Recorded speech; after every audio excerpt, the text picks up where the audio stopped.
¿Qué tal? Muy buenos días, yo soy Alberto Schneider y este es el espacio de opinión y análisis de la 4TV. Es el 22 de mayo de 2025 y en esta ocasión voy a tratar de manera un poco tangencial dos temas que en sí mismos o por sí mismos no tienen ninguna conexión, pero que sin embargo han sido, digamos, conectados principalmente por la oposición con fines políticos. Me refiero pues, a dos sucesos muy lamentables, muy tristes. El primero de ellos es el choque del buque escuela en Nueva York, en los Estados Unidos, el sábado pasado, sábado 17, y el otro es el artero crimen en contra de pues, dos funcionarios muy jóvenes, funcionarios del gobierno de la Ciudad de México, que fue cometido en días pasados. En primer lugar, con respecto al crimen, es poco lo que se sabe hasta el momento y seguramente las autoridades serán muy cautas en brindar información hasta que no se tengan algunas certezas sobre el caso. Sin embargo, primero que nada es importante condenar absolutamente el suceso y expresar las condolencias a los familiares de ambos compañeros que fueron asesinados de manera brutal y artera aquí en la Ciudad de México. Sabemos lo muy poco que se sabe hasta el momento y, como decía, seguramente las autoridades serán muy cautas en toda la información que se brinde, porque pues sin duda alguna es un mensaje muy claro en contra de la jefa de gobierno. Me parece a mí que tiene todas las características de una ejecución realizada por la delincuencia organizada. Tengo para mí, es pura especulación obviamente, que pudo haber sido o los responsables pudieron estar vinculados al cártel Jalisco Nueva Generación, más que, incluso más aún que la Unión Tepito, aunque sabemos que ya hay, digamos, algún tipo de vínculo entre estas dos organizaciones. Sabemos que la Unión Tepito controla la Ciudad de México desde hace mucho tiempo en las actividades delictivas, sobre todo aquellas más redituables, que es el narcotráfico, la extorsión y otras actividades, robo de vehículos, en fin. Y sabemos, digamos, o cuando menos hay indicios de que existe ya un pacto entre el cártel Jalisco Nueva Generación y la Unión Tepito. Algo de ello se manejó cuando aquel atentado terrible también contra el entonces jefe de la policía de la ciudad y contra el actual secretario de Seguridad Pública, García Harfuch, que bueno, sabemos que fue realizado por el cártel Jalisco Nueva Generación y participaron en los hechos algunos integrantes de la Unión Tepito. Entonces ya desde entonces sabemos que hay algún tipo de vínculo entre ellos, ¿no? Seguramente negocios comerciales y apoyo en protección y demás. Tradicionalmente la Unión Tepito, hasta donde yo tengo memoria, nunca ha atentado contra funcionarios públicos que no sean directamente o que trabajen directamente en la policía. Sí sabemos de atentados contra elementos policiales, pero hasta donde yo recuerdo y revisando mis notas y demás, no tengo registro de que la Unión Tepito haya atentado contra algún funcionario que no sea propiamente un funcionario de seguridad. Entonces es muy extraño que hayan atentado contra estos dos muy jóvenes compañeros del gobierno de la Ciudad de México, que en principio no tienen ninguna vinculación con las actividades de seguridad, más allá de lo que se especula de que si uno de ellos tenía algún tipo de relación con el gabinete de seguridad. Sin embargo, ninguno de los dos es un funcionario de nivel que tenga alguna capacidad de decisión y básicamente, ¿no? Son funcionarios o eran funcionarios que no tenían, digamos, facultades decisorias de ningún tipo. La secretaria particular de la jefa de gobierno, en realidad, pues casi se puede decir que se encarga muy poco de asuntos de gobierno, más bien apoya a la jefa de gobierno en cuestiones que tienen que ver más con sus actividades personales. Dentro del gobierno, obviamente, pero digamos, no son funcionarios que tuvieran una responsabilidad directa en ningún área de gobierno. Uno de ellos asesor y el otro secretario particular. Es lamentabilísimo lo que sucedió, la forma en cómo fue llevado a cabo, evidentemente por un experto tirador, un sicario profesional, y habrá que ver con las investigaciones de la Procuraduría, de la Fiscalía local, seguramente tendrá todo el apoyo, y ya lo tiene con toda seguridad, del gobierno federal, para ahondar en las investigaciones y dar con los responsables, tanto materiales como intelectuales.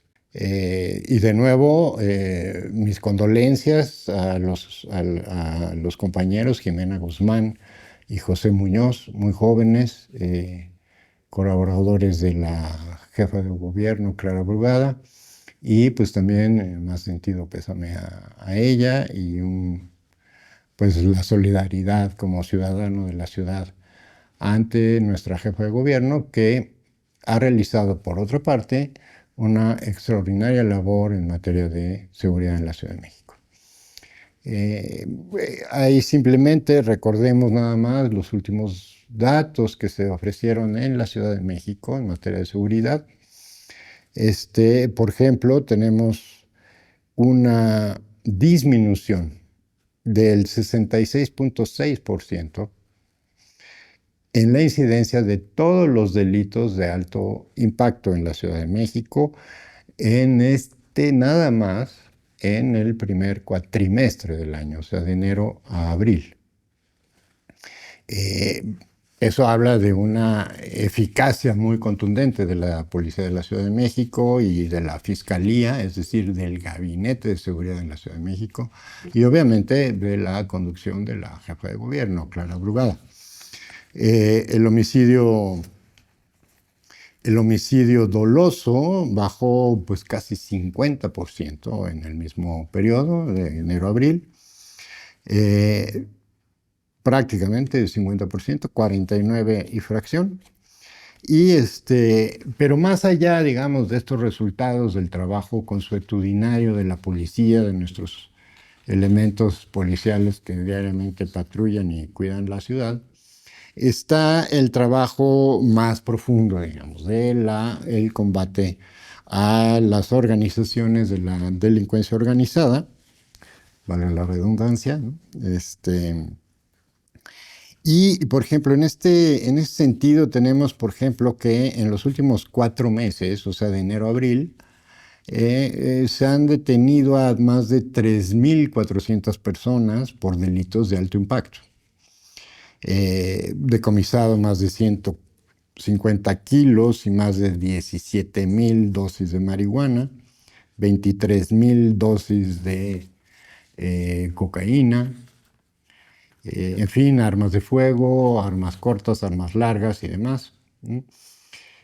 Pero más allá, digamos, de este trabajo consuetudinario común de la policía, tenemos el trabajo ya más a fondo, ¿no? Con ayuda de la inteligencia policial y obviamente como un trabajo coordinado entre fiscalía y policía principalmente y con el apoyo del gobierno federal. Tenemos, por ejemplo, que en los últimos, sin irnos muy para atrás, en las últimas 2 semanas, han sido capturados en la Ciudad de México importantes figuras de la delincuencia organizada. Entre ellas, quizás una de las más relevantes, que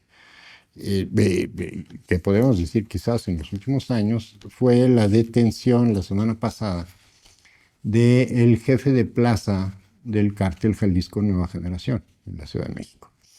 Es decir, se trata de un golpe durísimo, muy fuerte a la estructura de la organización en la Ciudad de México, que seguramente va a traer como consecuencia, y está teniendo como consecuencia con toda seguridad, una reconfiguración de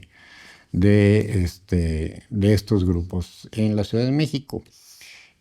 Pudiera ser, ¿no?, por el perfil de este cártel, de esta organización, desde mi punto de vista, sin ninguna información adicional que yo pudiera tener, desde mi punto de vista me parece el escenario más factible por el perfil del cártel Jalisco Nueva Generación, que estén ellos involucrados en este artero crimen. Sabemos, lo hemos visto a lo largo de los años, cómo el cártel Jalisco Nueva Generación ha sido una de las organizaciones que más atentados de alto perfil han realizado en nuestro país. Recordemos que bajaron un helicóptero del ejército y han atentado contra funcionarios de primer nivel, exgobernadores, el exgobernador de Jalisco. En fin, es una organización muy poderosa que siente que puede actuar con total impunidad, y desde mi punto de vista quizás sea pues la organización más factible involucrada en este atentado. No solo se detuvo al jefe de plaza, sino se han detenido a cerca de 30 elementos o personas que en principio o aparentemente están vinculadas con el cártel Jalisco, ¿no?, y algunos también con la Unión Tepito, que pudiera haber ahí también algún tipo de involucramiento. Sin embargo, desde mi punto de vista, pienso yo que lo más factible es que haya intervenido el cártel Jalisco. Lo que no tengo duda tampoco es que sea un mensaje político, es decir, justo por el perfil de los compañeros, ninguno de ellos es un funcionario de alto nivel que tome decisiones, y mucho menos en materia de seguridad. Más parece una llamada de atención hacia la jefa de gobierno, como un mensaje en el sentido de, pues digamos, la vulnerabilidad que tienen algunos de sus funcionarios. Sabemos desde el gobierno del presidente Andrés Manuel López Obrador que en general los funcionarios de México ya no cuentan con estos enormes aparatos de seguridad, que también vimos que en muchos casos no servían para nada, ¿verdad? Pero sin embargo eso ya no se usa en la Ciudad de México y tampoco a nivel federal. Sin embargo, es posible que a partir de esto pues haya alguna reconsideración al respecto. Rápidamente, como siempre lo hace, lo mismo con el caso de los compañeros aquí en la Ciudad de México. En el caso del buque, inmediatamente la derecha, la oposición, comentócratas y prácticamente toda la prensa corporativa en nuestro país utilizó el accidente, como está utilizando también el crimen, utilizó el accidente para atacar al gobierno federal, atacar en particular a la presidenta y en particular, señaladamente, a la reforma judicial. Al mismo tiempo también se dieron toda suerte de especulaciones y certezas de mucha gente que pues aparentemente en su vida se ha subido ni siquiera una lanchita de Chapultepec. Pero bueno, ya son expertos en materia de transportes marítimos y se desataron una gran cantidad de elucubraciones al respecto. De un lado y del otro, hay que decirlo, hay muchos compañeros que en las redes sociales le atribuyen la responsabilidad o la culpa al gobierno norteamericano, a las autoridades portuarias. Dado la manera en cómo se desarrollan este tipo de actividades, pues es muy difícil con la información con la que se tiene hasta el momento poder determinar algún tipo de responsabilidad. Muchos, incluso compañeros, como dije, pero sobre todo la oposición, han querido utilizar las palabras del general secretario de Marina en la conferencia mañanera ante una pregunta de un periodista, en el que el secretario hace una afirmación muy precisa y es: el puerto de Nueva York tiene responsabilidad en los hechos, dado que en el barco se encontraba un piloto de puerto o piloto de muelle, que también les llaman, ¿no? El dock pilot. Esta figura es importante hacer notar algunos aspectos. Yo no soy un experto en transportes marítimos, sin embargo, llevo ya poco más de un año estudiando con diferentes expertos en cuestiones de, sobre todo de transportación mercante vía marítima, por los análisis que he estado desarrollando en cuanto al mercado de los precursores químicos, sobre todo que vienen de, o que van de China, de la India y otros lugares, sobre todo de Asia, hacia Europa y hacia América. En torno a este asunto he estado estudiando los temas de cómo funciona el comercio internacional en vía marítimo y más o menos cómo operan los puertos, diferentes puertos, en Estados Unidos, Canadá, México y otros países. Para ello he recurrido a varios expertos en la materia y justamente en estos días, de manera muy inmediata, varios de estos expertos a los que normalmente consulto consuetudinariamente abordaron el tema del accidente. Entonces ha sido interesante porque en general en México se difundió prácticamente un solo video y algunas fotografías que no permiten realmente más o menos ver y entender un poco cómo fue la dinámica de cómo parte el buque del muelle y posteriormente choca. Revisando estas plataformas, encontré con algunos otros videos extras que no han sido muy divulgados en México, cuando menos, y justamente los análisis de expertos, gente que es experta, por ejemplo, en buques de esta naturaleza, de velero, ¿no? En ingenieros mecánicos que trabajan con motores y sistemas de propulsión en diferentes tipos de barcos y navíos. Y en general se coinciden con dos cosas, básicamente. Uno, que es un accidente, y dos, que la causa probable haya sido una falla mecánica. Puede haber otra causa que haya sido un error del operador de los controles del buque. Ahora, aquí hay una cuestión que vale la pena precisar para no echar culpas a sin ton ni son. El general secretario dijo que efectivamente la maniobra, la operación en puerto es responsabilidad de la autoridad portuaria y en particular del piloto de puerto o piloto de muelle. Efectivamente el barco contaba con un piloto de puerto a bordo.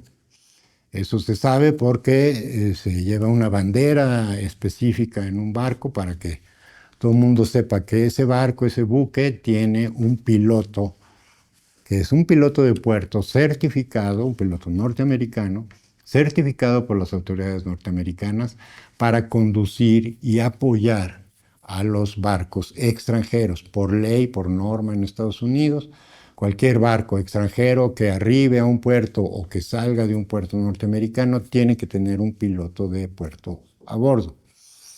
Ahora bien, ¿cuál es la responsabilidad de ese piloto de puerto? Su responsabilidad es orientar al capitán y al operador piloto del buque en todas aquellas cuestiones sensibles, delicadas por su gran experiencia y su conocimiento exacto del puerto mismo y de las condiciones de navegación en ese puerto en específico. Pero no necesariamente conduce el buque. El buque puede ser conducido por este piloto de puerto, ¿no? Que en este caso, como dije, es un funcionario norteamericano, pero no necesariamente, es decir, él simplemente puede dar las instrucciones, darle la orientación al capitán y al piloto de barco para conducir de la mejor manera el buque.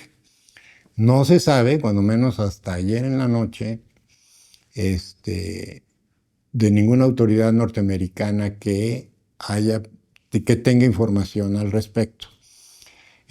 Hasta ayer en la noche, todavía las autoridades responsables de la investigación del caso en Estados Unidos no habían tenido acceso al barco mismo para hacer las entrevistas correspondientes con el staff de la capitanía del barco, revisar qué tipo de motores, qué tipo de propelas, qué tipo de sistemas tiene de navegación y de operación de su maquinaria, digamos, y de sus sistemas de propulsión, sus sistemas de energía eléctrica, en fin.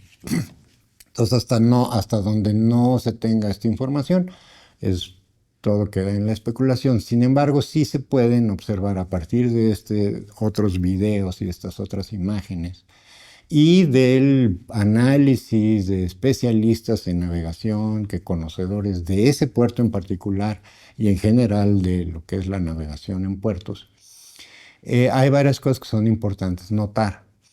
El buque está anclado en el puerto 17, en el muelle 17, aunque está a un costado del puente de Brooklyn.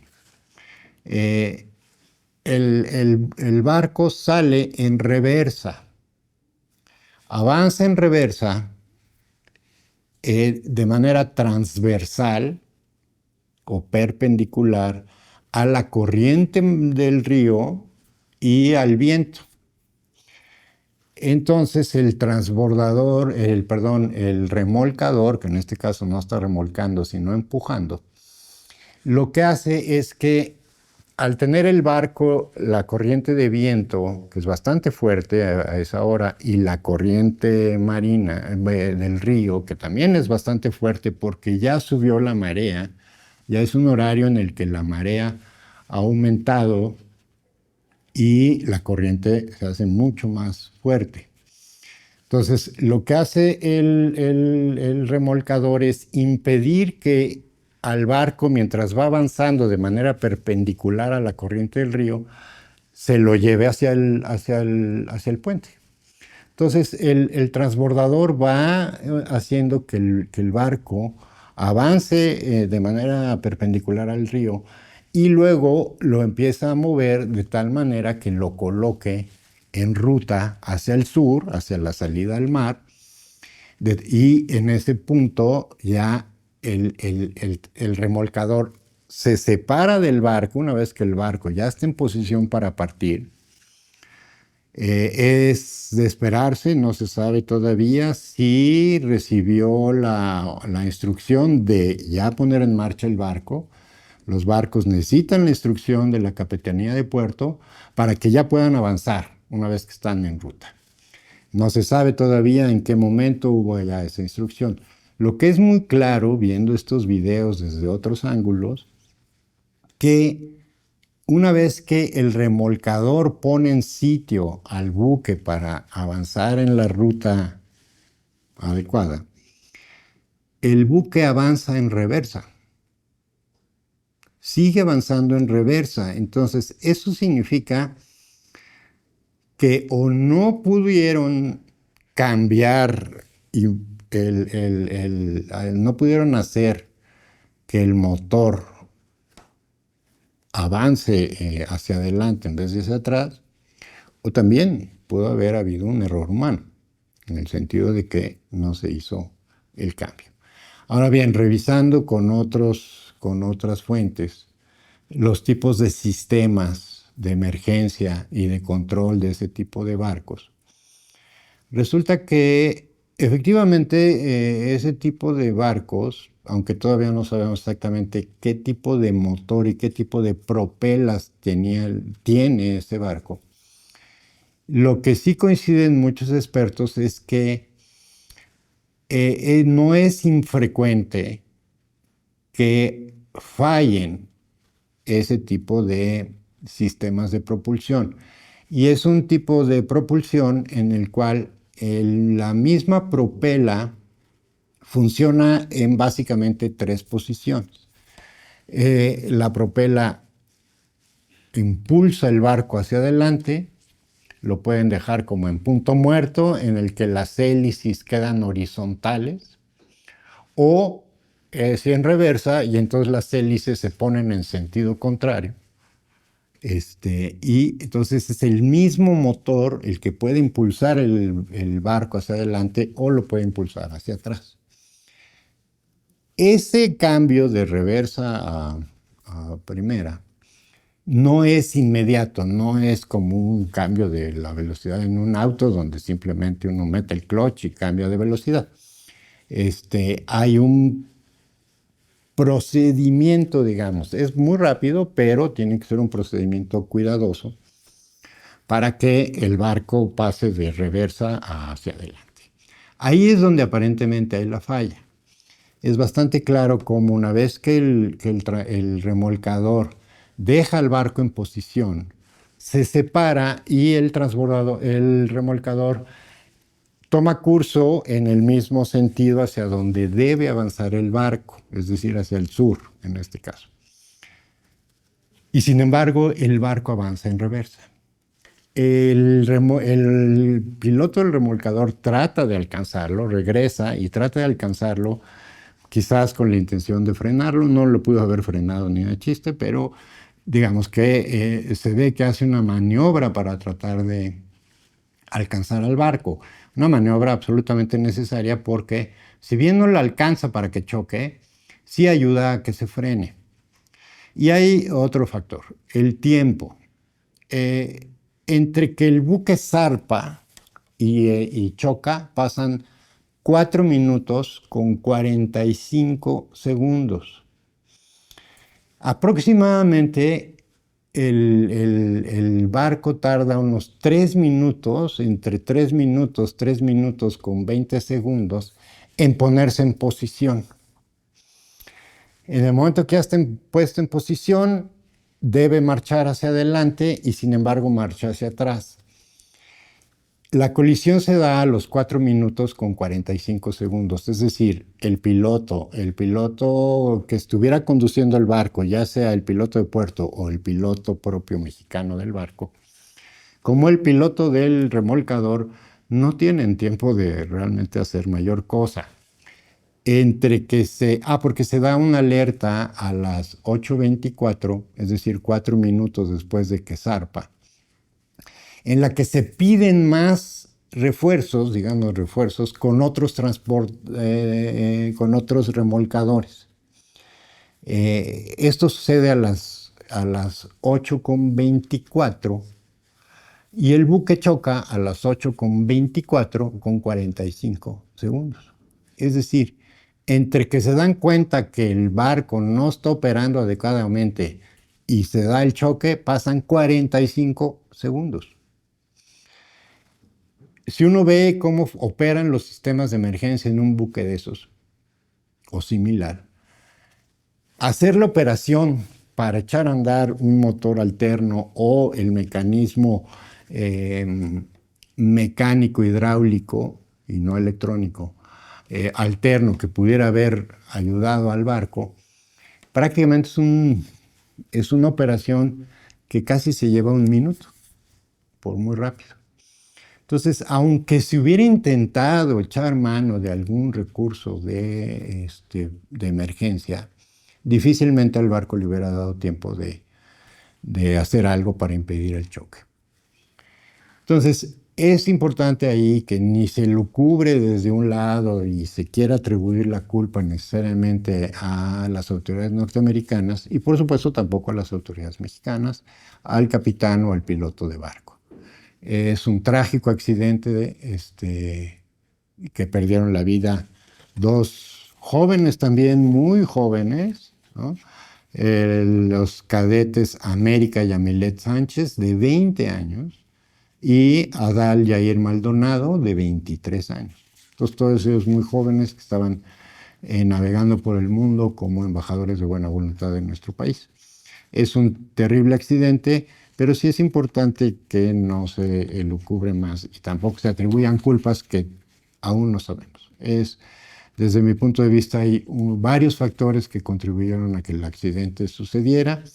Las autoridades portuarias, más que la autoridad portuaria que hará sus investigaciones, la Policía de Nueva York, la Oficina de Seguridad del Transporte de Nueva York, pero finalmente la investigación final la realiza la Junta Nacional de Seguridad del Transporte, que es la que ha dado la información más precisa.